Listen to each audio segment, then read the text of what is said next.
Welcome to Grow Guyana, a weekly journey into Guyana's agriculture sector, bringing you the stories and perspectives from the people that are shaping food security, climate-smart agriculture, and supporting livelihoods. I am Ramona Lutti, and this week we're focusing on the government's multi-billion-dollar cash grant for rice farmers, designed to reduce production costs and strengthen one of Guyana's most important industries.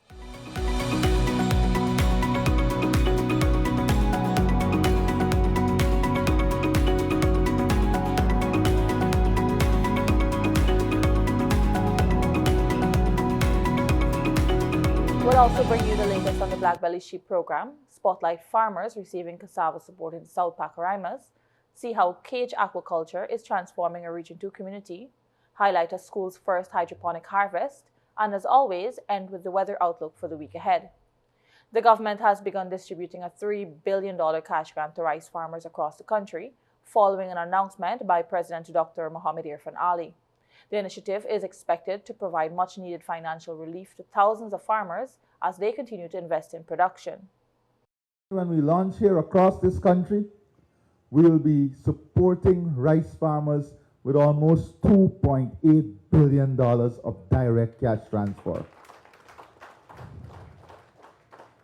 Here in Essequibo alone, by the time we finish today, in this support, we'll be giving more than $403 million to rice farmers. We're going to look at all the outstanding investment that is needed in D&I, including investment in drainage and irrigation to open up new lands here in Region 2. To open up new lands. Who will be the beneficiary? Your children, you. Opening up new lands here in Region 2. We're also moving ahead with the building out of a drying and storage facility. The distribution officially got underway during a recent cabinet outreach in the Essequibo County, where more than $400 million was transferred directly to eligible rice farmers. Many say the support comes at the right time and will help ease the cost of farming. I also thank my government for this little, as I said, change that it's able to help me, assist me with my rice field. So I also thank him very much, and may God bless him for what he is doing for us. I'm a rice farmer, bought it upset. But I'm going to rice field. And there's a bull and brass knife and everything, right? So everything and in technology. I'm very thankful to the government and the president for this cash grant that they give to the farmers. I'm a rice farmer for over 30 years. I feel very happy and elated in receiving this cash grant from the president. It will assist me greatly. The low paddy price that we have received recently, so it will help in a long way. So once again, I would like to thank the President for this great initiative. We buy about 10 bags of fertilizer, and it will help me very, very great. I thank the President and the government for giving me this money to help buy fertilizer. The cash grant distribution will continue across the country until every eligible rice farmer has received their payment. Our Grow Guyana team visited one of the distribution sites in Lenora to hear directly from farmers about what the assistance means to them. We have 560 farmers that are listed, and they cultivated 15,636 acres of land last crop, and we will be paying out this in Region 3, $201,696,055 in Region 3. The total cost for the program is $2.763 billion.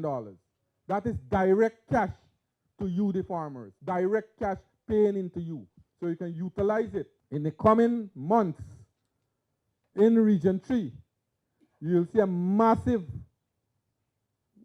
infrastructure. A number of new farm-to-market road will be on the agenda to build. We know for a fact that we have to modernize the industry. We are looking also to bring in the drone technology to help small-scale farmers because now when you talk to farmers, they are getting serious problem in getting labor, and we are working to modernize that, to bring in the drone so that the drone can do the spraying for you, also throw in the fertilizer. And what I plan to do with this money, I want to go and invest with this money. And I'm glad if the president could, or the agriculture minister can help our farmers in Leguana. In Leguana, farmers are facing very hard shipment with their paddy when they planted it and time to cut it, because the millers are not giving us the price we accepted or the price we want. Matafa. This go help in the crop, help from maintain home, because we make big profit, not much. So this is what we're working for, and this is the salary, the part of the salary. Then one time people looking for a big salary, right? So I'm not looking for nothing, getting nothing. Cultivate 60 kalan. Pero agad, but sir, for a little bit, make accept and make find something to do. Buy the fertilizer. That's good thing what I'm doing. The president. Thank the president and the minister and the agriculture minister. What's a good deed to people. While support continues for rice farmers, investment is also being made in Guyana's livestock sector. The National Black Belly Sheep Program has grown significantly since its launch in 2022, expanding from an initial 1,000 sheep to more than 5 times that number. Chief Executive Officer of the Guyana Livestock Development Authority, Dr. Dwight Waldron, explains how the program continues to grow. You look at the technical coefficient from emanating out of this program, the birth weight, the weight gains per day, and so on of the lambs from this project. It is actually, amazing to see what the farmers are doing, utilizing small spaces of lands with improved forage, and they're allowing the black belly sheep to express its true genetic potential. As the CEO of the Guyana Livestock Development Authority, I want to assure Guyana, those genetic material, they're in good hands. They're in a good place. We received 1,000, and we're now in excess of 5,000 in terms of increase from what we would have received from Barbados. And we could have been approximately approaching 7,000 by now. The success of the program is perhaps best reflected in the experience of the farmers themselves. Several beneficiaries are now expanding their livestock operations and building sustainable businesses through the initiative. I've received one breeding ram and two ewe black bellies and a dog ram. As a farmer, you have to bring your A game into farming. Unless you do that, you cannot profit from anything. So, yes, I'm profiting from the black belly sheep program. For the dorper, what I encounter with them, that they have the weight. You will get the good weight from these dorper. I can say the same for the black belly. It's much more slimmer, but you don't get the disease on the foot rot. The dorper, you do get the foot rot disease, and the black belly you don't. So we can lose the black belly in any pasture to graze. Black belly making some nice lamb so far. So he making a lamb in it, and now he's looking good. And the breeding, you increase the breed wise, and you get better breed, better youth, and the black belly give better milk. So that's a good idea to the government to trade into the farmer. Well, so far it helped me a lot with the experience that I got with it. I got a couple of days, about 15 offspring, and it works good for me for now, the black belly, and so far I'm really happy that for the government to give me a break of this animal to produce such a nice kid them. So it is a really good initiative. for me. The weight at birth is going to be 11.8 and 10.5 and so on. It's a very big lamb them and real healthy so far. In Guyana's hinterland, support is also reaching cassava farmers. Across the South Pakaraimas sub-district, farmers are receiving cassava planting sticks along with technical guidance from the National Agricultural Research and Extension Institute. The visits focus on land preparation, pest and disease management, proper planting techniques, and other best practices aimed at increasing production and strengthening food security. Over in Mashabo, Region 2, another agricultural initiative is making a difference.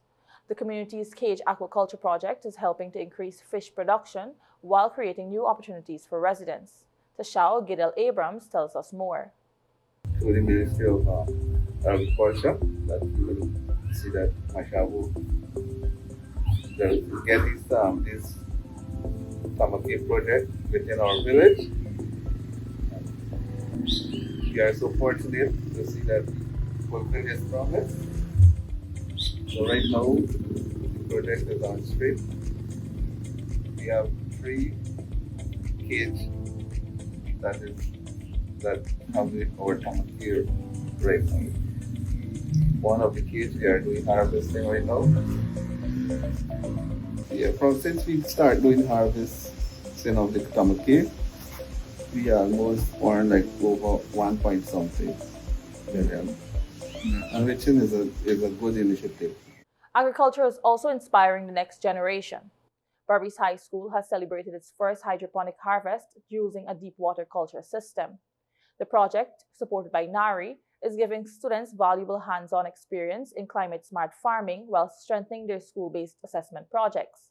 It's also another example of how innovation is helping prepare young people for the future of agriculture. Now for a look at the weather most expected to concern farmers this week. Frequent showers and thunderstorms are expected throughout the week, with gusty winds and the possibility of lightning. With many areas already waterlogged, additional rainfall could lead to flooding in low-lying and poorly drained communities, while hilly areas remain at risk of landslides. Farmers are encouraged to secure livestock, protect crops where possible, and ensure drainage systems remain clear to minimize waterlogging. And that's it for this edition of Grow Guyana, a weekly journey into the stories, people, and ideas driving the country's agricultural future. I am Ramona Luti. Join us next week as we continue to track the growth, challenges, and opportunities shaping Guyana's agriculture sector.